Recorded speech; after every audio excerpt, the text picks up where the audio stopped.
Welcome to the National University online class. I'm Khadija Siddiqa, Assistant Professor of Dhaka City College, Finance and Banking Department. আজকে আমরা শুরু করব আমাদের second lecture. আমাদের আজকে শুরু করার কথা হচ্ছে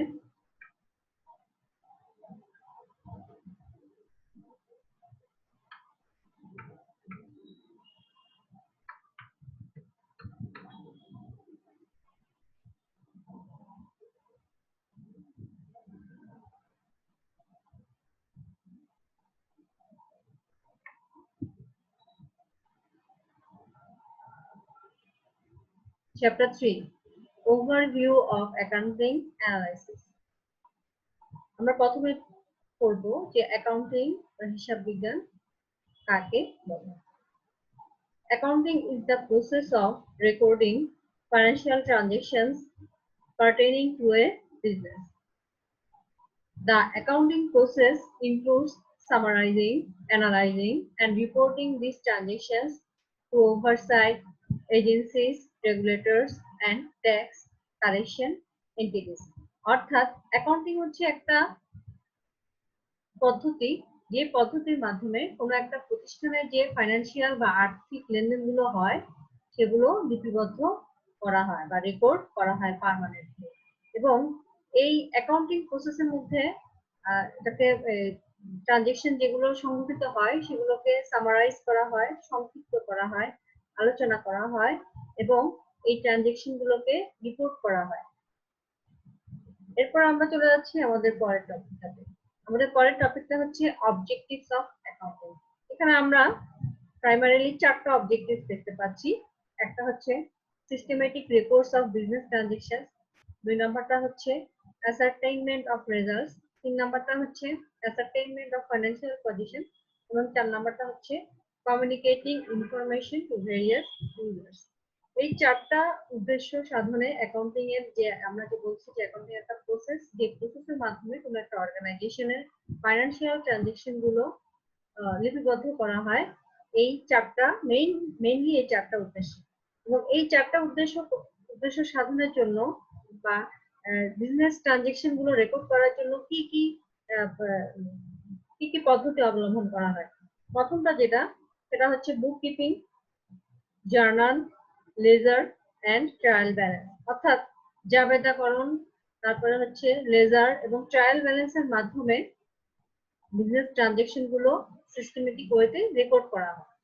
দুই নাম্বারটা দেখেন, manufacturing, trading, profit and loss account. অর্থাৎ প্রফিট, লস অ্যাকাউন্ট, ট্রেডিং এগুলো জানার জন্য, এগুলোর আলটিমেট রেজাল্ট জানার জন্য আমরা অ্যাকাউন্টিংটা করে থাকি। তিন নাম্বার দেখেন যে ফাইন্যান্সিয়াল পজিশন, একটা অর্গানাইজেশনের আর্থিক অবস্থা কেমন সেটা জানার জন্য আমরা উদ্ধৃতপত্র করে থাকি। এবং ফাইন্যান্সিয়াল রিপোর্টের মাধ্যমে আমরা জানতে পারি যে আমরা আমাদের যে প্রতিষ্ঠানের যে আর্থিক অবস্থাটা, এটা আমরা অন্যান্য অনেক ইউজার যারা আছে, ব্যবহারকারী যারা আছে, তাদের সাথে এই ফাইন্যান্সিয়াল রিপোর্টিং এর মাধ্যমে কমিউনিকেট করতে পারি। দেখেন এখানে আমরা আরেকটু ইলাবোরেটলি বলেছি, সেটা কি অবজেক্টিভস অফ অ্যাকাউন্টিং এ আছে। Maintaining systematic records of transactions, অর্থাৎ একটা সিস্টেমেটিক উপায়ে আমরা একটা অর্গানাইজেশনের ফাইন্যান্সিয়াল ট্রানজাকশন গুলোকে রক্ষণাবেক্ষণ করাই হচ্ছে অ্যাকাউন্টিং এর মূল উদ্দেশ্য। অ্যাসারটেইনিং প্রফিট এন্ড লস, প্রফিট এবং একটা নির্দিষ্ট সময়ে একটা ব্যবসায় প্রফিট হলো নাকি লস হলো, বা যদি প্রফিট হয় বা লস হয় তার পরিমাণটা কত সেটা নির্ণয়ের জন্য আমরা অ্যাকাউন্টিং এর কার্যক্রমগুলো করে থাকি।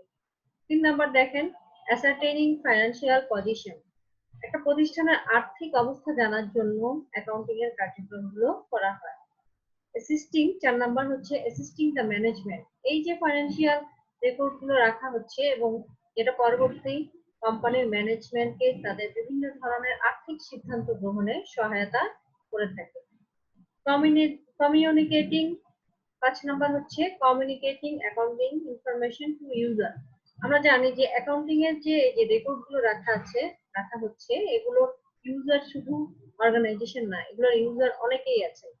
তারা সবাই যেমন যারা এখানে এই কোম্পানিতে লোন দিতে চাচ্ছে ক্রেডিটর, যারা ইনপুট সাপ্লাই দিতে চাচ্ছে তারা, তারপরে এমপ্লয়িরা, গভর্নমেন্ট অডিটর, ওনাদের বিভিন্ন ধরনের আর্থিক তথ্যের প্রয়োজন হয়।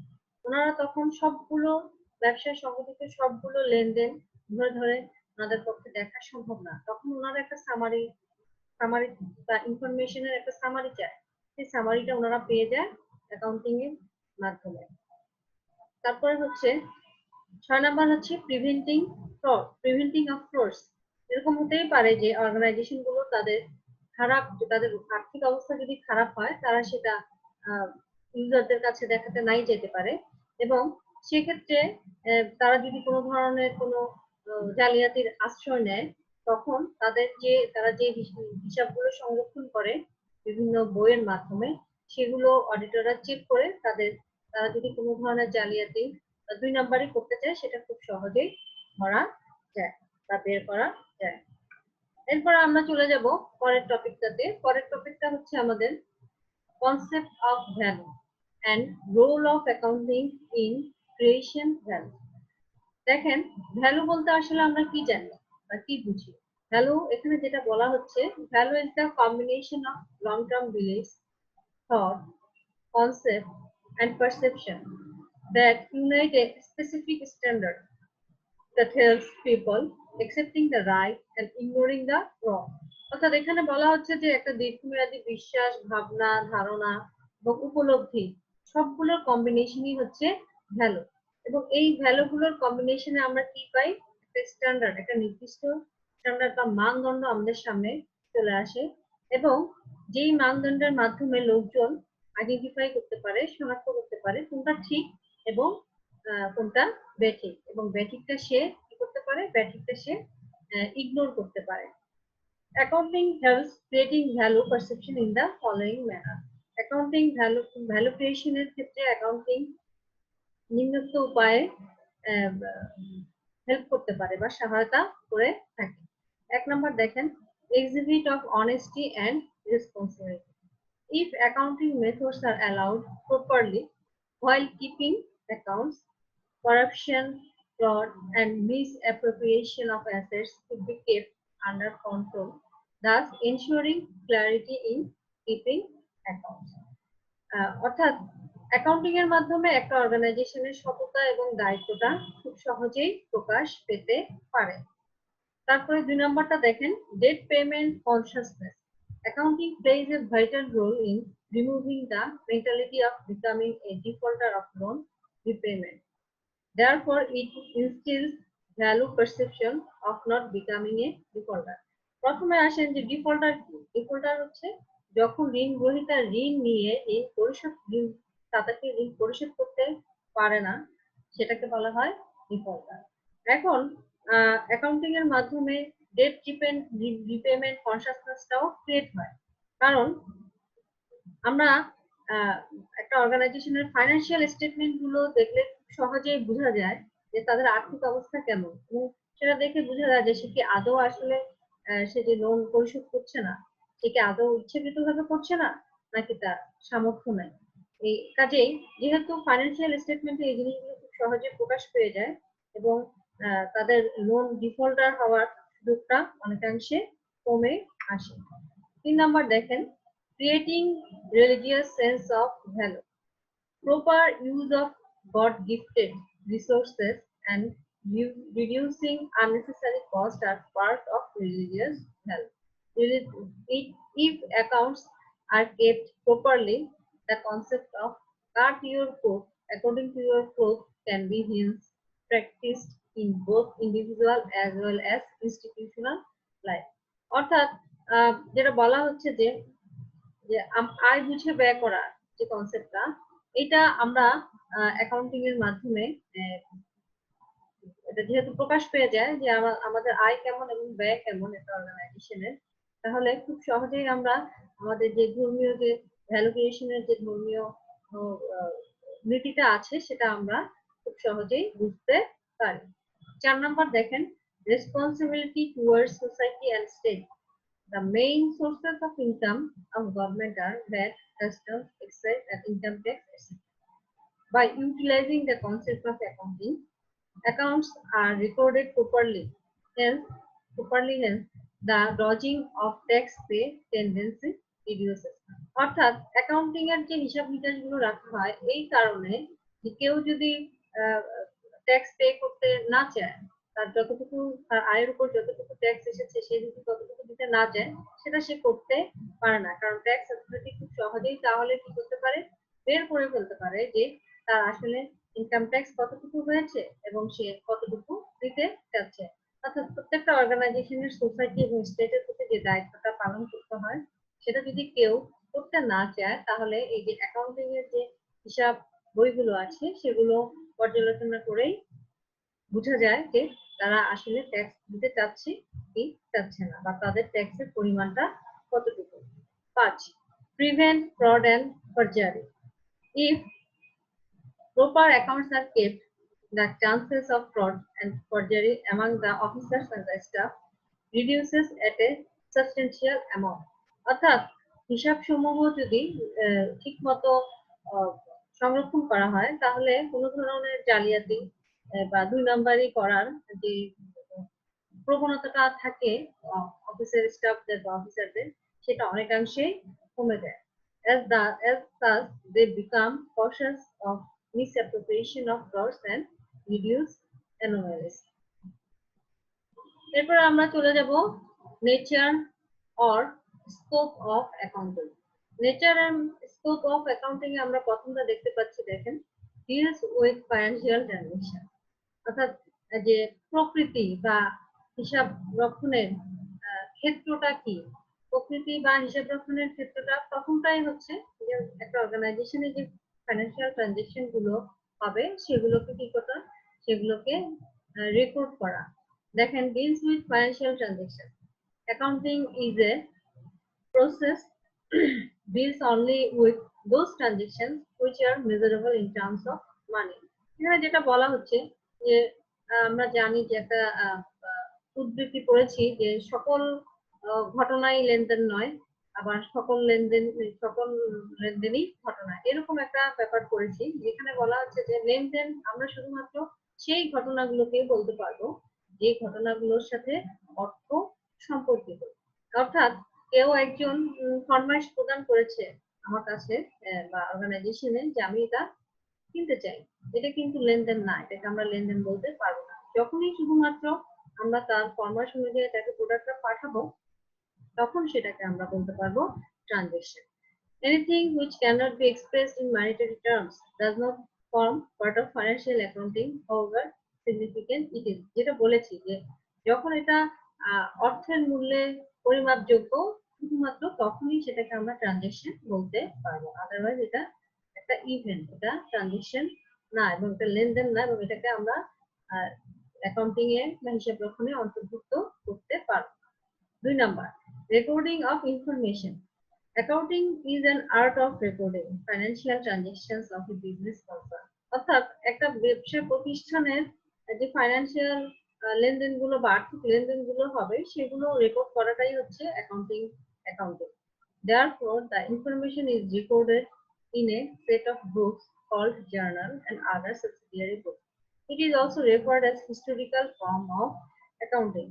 অর্থাৎ দেখেন যে অ্যাকাউন্টিং এ যে আমরা হিসাবগুলো বা লেনদেনগুলো সংরক্ষণ করি স্থায়ীভাবে, স্থায়ী রেকর্ড বলা হয়, স্থায়ীভাবে আমরা এগুলো রেকর্ড রেখে দেই, সেটা শুধু আমরা অনেকগুলো শুধুমাত্র মানে প্রথমটা শুরু হয় জার্নাল দিয়ে, জার্নাল এবং অন্যান্য অনেকগুলো বই আছে যেগুলোর মাধ্যমে আমরা এই ইনফরমেশন গুলোকে সামারাইজ করি, রেকর্ড রাখি।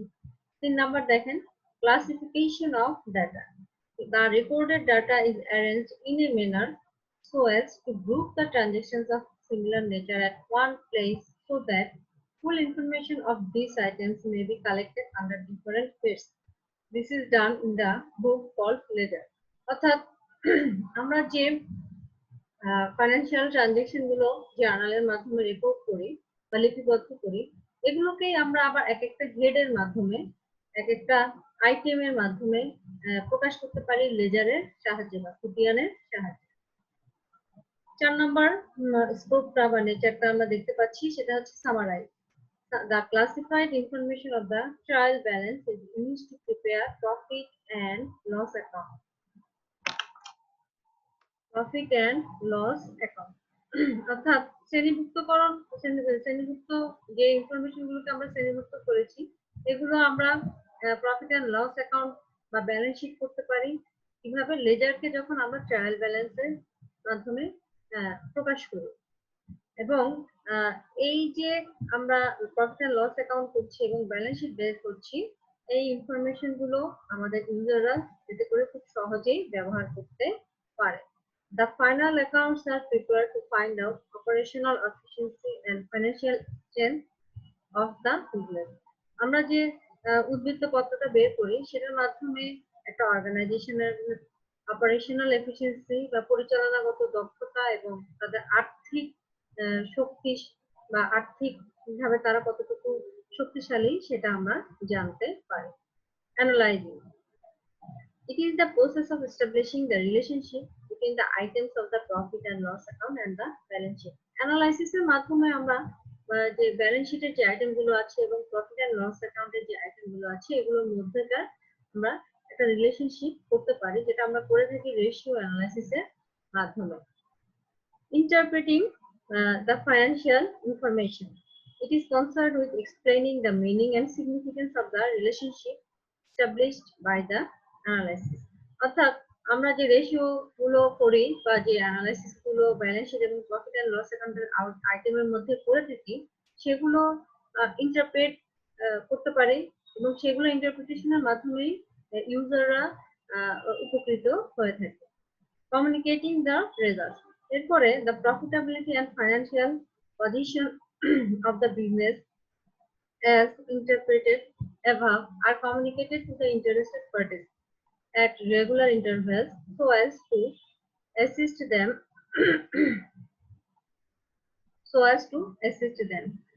to make their own conclusion, to make their own decision.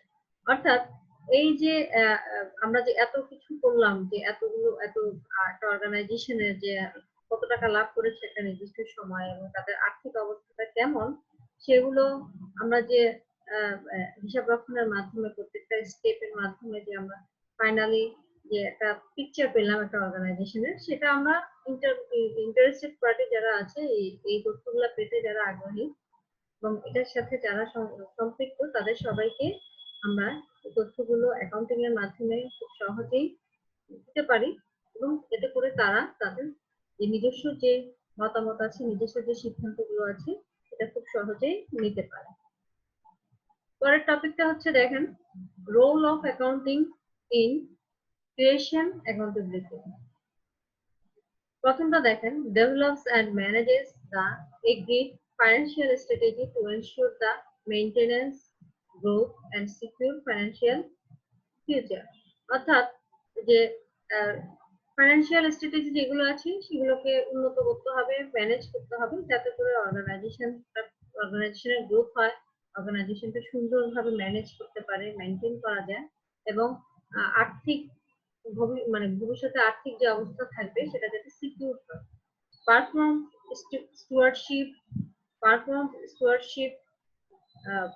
of the organizational performance framework. এটা স্টুয়ার্ডশিপ অর্গানাইজেশনাল পারফরম্যান্স ফ্রেমওয়ার্ক হচ্ছে একটা স্ট্যান্ডার্ড।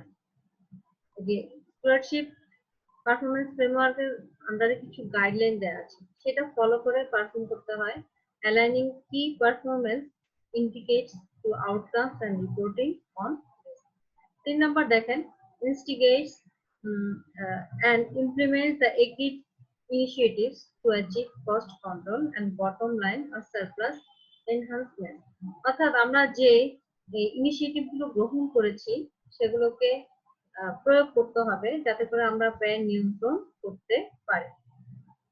ইভ্যালুয়েটস, 4 নম্বরটা হচ্ছে দেখেন, evaluates and finds meaningful insights into financial data. অর্থাৎ যে ফাইন্যান্সিয়াল ডেটাগুলো আছে এগুলোকে মিনিংফুল করতে হবে এবং এক্সপ্লেইন করতে হবে যে আমরা যে এগুলোকে মূল্যায়ন করছি এবং এগুলোর থেকে আমরা যে জিনিসটা পাবো, যে আউটকামটা পাবো, সেটা কনসিকুয়েন্স কি হতে পারে সেটা আমরা এক্সপ্লেইন করব, বা অ্যাকাউন্টিং এর রোলটা হচ্ছে সেটা এক্সপ্লেইন করা। 5 নাম্বার দেখেন, confirms what the trends mean, what confirms what the trends mean for the future. আমাদের সামনে যে ট্রেন্ডটা আসতেছে সেটা সাথে আমরা খাপ খাওয়াতে পারছি সেটা কনফার্ম করতে হবে। and initiates proposals on the appropriate courses, এবং যদি কোনো ধরনের কোনো প্রপোজাল বা কোনো ধরনের কোনো পদক্ষেপ নিতে হয় সেটা আমরা ইনিশিয়েট করতে পারবো, নিতে পারবো। এবং এতে করে একটা ফার্ম ভবিষ্যতে তারা তাদের যে অপারেশনাল অ্যাক্টিভিটিস গুলো আছে সেটা কনফিডেন্টলি করতে পারবে। এবং এই জিনিসগুলো শুধুমাত্র এই জিনিসগুলো করার জন্য অ্যাকাউন্টিং এর একটা খুব ভালো ভূমিকা আছে। অ্যাকাউন্টিং এর এই তথ্যগুলোর মাধ্যমে আমরা এই অ্যাকাউন্টেবিলিটি ক্রিয়েশনটা করতে পারছি। কন্টিনিউয়ালি 6 নাম্বারটা হচ্ছে continually challenges prevailing assumptions which undermine our operational effectiveness and find ways to renew this on an ongoing basis. তারপরটা দেখেন, adopts a possibility thinking approach and embraces a consultative problem solving process. অর্থাৎ কি হলে কি হতে পারে এটা আমরা আগে থেকেই একটা এই অ্যাপ্রোচটা আগে থেকে এটা নিয়ে এটার সাথে আমরা অ্যাডপ্ট করব, এবং এখানে কি ধরনের প্রবলেম হলে কি ধরনের সলিউশন আমরা করতে পারি বা কি ধরনের প্রবলেমের সাপেক্ষে আমরা এই প্রবলেমটা কিভাবে সলভ করব, এগুলো আমরা এগুলো সহায়তা করে অ্যাকাউন্টিং। এবং এই এই ম্যানেজমেন্টের টিমের সাথে এই পসিবিলিটি থিংকিং নিয়ে কি করতে হবে, পসিবিলিটি থিংকিং নিয়ে কাজ করতে হবে এবং সার্চ করতে হবে যে searching for what does not exist and effect operational effectiveness, এটার প্রভাবটা কি হতে পারে সেগুলো আলোচনা করা যাবে। এবং after that take steps to create it, এবং প্রয়োজনীয় পদক্ষেপ গ্রহণ করতে হবে এবং প্রয়োজনীয় রেকমেন্ডেশন গভর্নিং বডির কাছে দিতে হবে। এই যে এতগুলো কার্যক্রম, এগুলো সবকিছু আমরা করতে পারি হচ্ছে এই যে অ্যাকাউন্টিং এর যে বইগুলো আছে, যে হিসাবগুলো আমরা স্থায়ীভাবে সংরক্ষণ করা হয় সেগুলো আলোকে। এরপরে এর মধ্যে দিয়ে আমাদের শেষ হয়ে যাচ্ছে আমাদের চ্যাপ্টার 3। আমরা এখন চ্যাপ্টার 4 এ শুরু করব। চ্যাপ্টার 4 নাম হচ্ছে অ্যাসেট অ্যানালাইসিস। অ্যাসেট অ্যানালাইসিসে আমাদের প্রথমেই যে ব্যাপারটা আসে সেটা হচ্ছে যে অ্যাসেটটা কি, অ্যাসেটের ধারণাটা কি বা অ্যাসেটের সংজ্ঞাটা কি। অ্যাসেটের সংজ্ঞাটা হচ্ছে দেখেন, an asset is a resource or property having a monetary or economic value possessed by an individual or entity which is capable of producing some future economic benefit. Asset হচ্ছে একটা রিসোর্স বা একটা সম্পত্তি যেটার একটা মানিটারি অর্থনৈতিক বা আর্থিক ভ্যালু থাকে, এবং যেটা একজন ব্যক্তি বা একটা অর্গানাইজেশন এর অধিকারে থাকে এই অ্যাসেটটা।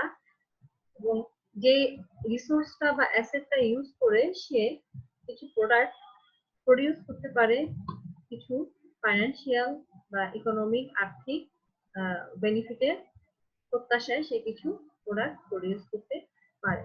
অর্থাৎ আমরা এক কথা যদি বলতে চাই তাহলে বলতে পারি হচ্ছে অ্যাসেট হচ্ছে এমন একটা বিষয় বা এমন একটা সম্পত্তি যেটার একটা অর্থনৈতিক বা আর্থিক ভ্যালু থাকে, এবং কোনো একটা অ্যাসেটের আর্থিক ভ্যালু আছে কিন্তু কেউ সেটা পজ করছে না, মানে তার সেটা অধিকারে নাই, তাহলে সেটাকে অ্যাসেট বলা যাচ্ছে না। তার একজন ব্যক্তি বা একটা প্রতিষ্ঠানের আন্ডারে কিছু অ্যাসেট আছে যেটা ইউটিলাইজ করে সে ভবিষ্যতে কোনো আর্থিক সুবিধা পাবে, সেটাকে বলা হচ্ছে অ্যাসেট। অ্যাসেটের কিছু ক্লাসিফিকেশন আছে আমরা দেখতে পাচ্ছি, এবং এই ক্লাসিফিকেশন গুলো 3 ভাবে করা যায়। একটা হচ্ছে কনভার্টিবিলিটির বেসিসে, একটা হচ্ছে ফিজিক্যাল এক্সিস্টেন্সের বেসিসে, আর একটা হচ্ছে ইউজার বেসিসে। কনভার্টিবিলিটির বেসিসে দেখা যাচ্ছে অ্যাসেটের ভাগ হচ্ছে দুইটা, একটা হচ্ছে কারেন্ট অ্যাসেট, একটা হচ্ছে ফিক্সড অ্যাসেট। ফিজিক্যাল এক্সিস্টেন্সের আলোকে অ্যাসেটকে দুই ভাগে ভাগ করা যায়, একটা হচ্ছে ট্যানজিবল অ্যাসেট, একটা হচ্ছে ইনট্যানজিবল অ্যাসেট। ব্যবহারের ভিত্তিতে অ্যাসেটকে দুই ভাগে ভাগ করা যাচ্ছে, একটা হচ্ছে অপারেটিং অ্যাসেট, একটা হচ্ছে নন অপারেটিং অ্যাসেট। আর আমাদের টোটাল অ্যাসেট এবং নেট অ্যাসেটটা আমরা কিভাবে বের করব? টোটাল অ্যাসেট হচ্ছে total liability plus owners equity. আর নেট অ্যাসেট হচ্ছে টোটাল অ্যাসেট থেকে যখন টোটাল লায়াবিলিটিটা বাদ দেয় তখন সেটা যেটা পাওয়া যায় সেটাকে বলা হয় নেট অ্যাসেট। আমরা আমাদের যে অ্যাসেটের যে ক্লাসিফিকেশন গুলো করলাম, এই ক্লাসিফিকেশন গুলো এই এক্সাম্পল গুলো দেওয়ার মাধ্যমে খুব সহজেই বুঝতে পারবো। আমরা জানি কারেন্ট অ্যাসেট হচ্ছে, কারেন্ট অ্যাসেটের এক্সাম্পল হচ্ছে ক্যাশ টাকা, bank balance, account receivable, inventory, etcetera. আর ফিক্সড অ্যাসেট হচ্ছে land, plant, machinery, furniture, etcetera. Tangible asset মানে হচ্ছে যেগুলো দৃশ্যমান, building, land, plant, machinery, etcetera. Intangible asset হচ্ছে গুডউইল, যেগুলোকে আমরা যে অ্যাসেট গুলো দৃশ্যমান না, যেমন goodwill, patent, trademark, copyright, etcetera. Operating asset হচ্ছে prepaid expenses, cash, bank balance, যেটা কারেন্ট অ্যাসেটের সাথে রিলেটেড। নন অপারেটিং অ্যাসেট হচ্ছে গুডউইল, প্যাটেন্ট, এটসেট্রা। এরপর আমরা চলে যাচ্ছি ফাইন্যান্সিয়াল অ্যাসেট এবং রিয়েল অ্যাসেটের কনসেপ্টের মধ্যে। ফাইন্যান্সিয়াল অ্যাসেট হচ্ছে, দেখেন, এ financial asset is a liquid asset that gets its value from a contractual right or ownership claim. অর্থাৎ যে অ্যাসেটের একটা আর্থিক ভ্যালু আছে এবং সেটা হচ্ছে দেখেন cash, stock, bond, mutual fund, এগুলো হচ্ছে ফাইন্যান্সিয়াল অ্যাসেটের উদাহরণ। রিয়েল অ্যাসেট হচ্ছে দেখেন যেগুলোর ফিজিক্যাল এক্সিস্টেন্স আছে। রিয়েল অ্যাসেটস আর physical assets that have an intrinsic worth due to their substance and property. Real assets include real estate, commodities, land, precious metals, etc. এরপর আমরা চলে যাচ্ছি হিস্টোরিক্যাল কস্ট এবং কনজারভেটিজম কি সেটা জানবো। হিস্টোরিক্যাল কস্ট হচ্ছে দেখেন, এই historical cost is a measure of value used in accounting, in which the value of an asset on the balance sheet is recorded at its original cost when acquired by the company. অর্থাৎ historical কস্টের হচ্ছে একটা অ্যাসেটের value অ্যাসেসমেন্টের একটা পদ্ধতি, যেখানে কোনো সম্পত্তি purchase প্রাইসে বা অরিজিনাল প্রাইস যত টাকায় কেনা হয়েছিল সেই প্রাইসে দেখানো হয়, সেটাকে বলা হয় হিস্টোরিক্যাল কস্ট।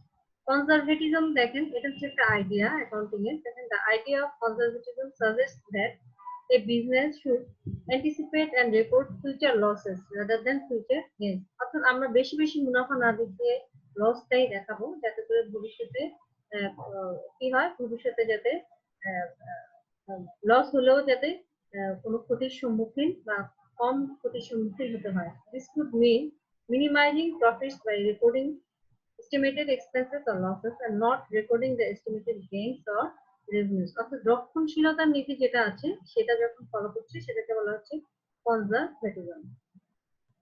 এরপরে দেখেন asset reporting challenges.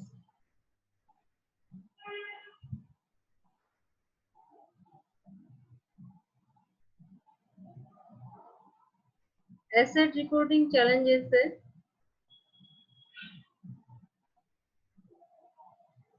Asset reporting চ্যালেঞ্জেসে আমরা দেখতে পাচ্ছি যে এখানে কিছু ক্রাইটেরিয়া আছে। সেটা কি দেখেন, criteria for recognizing assets and implementation challenges. এখানে অ্যাসেট রিকগনাইজেশনের জন্য কিছু শর্ত আছে এবং যে ইমপ্লিমেন্টেশনের যে ক্ষেত্রে যে চ্যালেঞ্জ গুলো আছে সেগুলো আমরা দেখছি। প্রথমটা দেখেন, ফার্স্ট ক্রাইটেরিয়া। ফার্স্ট ক্রাইটেরিয়াতে দেখা যাচ্ছে resources are owned by the firm. First ক্রাইটেরিয়াতে দেখা যাচ্ছে যে রিসোর্স গুলো ফার্মের অধীনে আছে। সেকেন্ড ক্রাইটেরিয়া হচ্ছে resources are expected to provide future benefits sufficient to recover their cost. যে রিসোর্স গুলো আছে সেগুলো পর্যাপ্ত পরিমাণে ধরে নেওয়া হচ্ছে যে অর্গানাইজেশন প্রত্যাশা করছে যে রিসোর্স গুলো আছে সেগুলো ফিউচারে যে আর্থিক সুবিধা দেওয়ার কথা সেটা দিবে এবং তাদের যে কস্ট হচ্ছে সেই কস্টটা বেয়ার করার জন্য পর্যাপ্ত পরিমাণে ফিউচার বেনিফিট বা ফিউচার ইনকাম আসবে। তারপরে দেখেন থার্ড ক্রাইটেরিয়া হচ্ছে the future economic benefits are measurable with reasonable degree of certainty.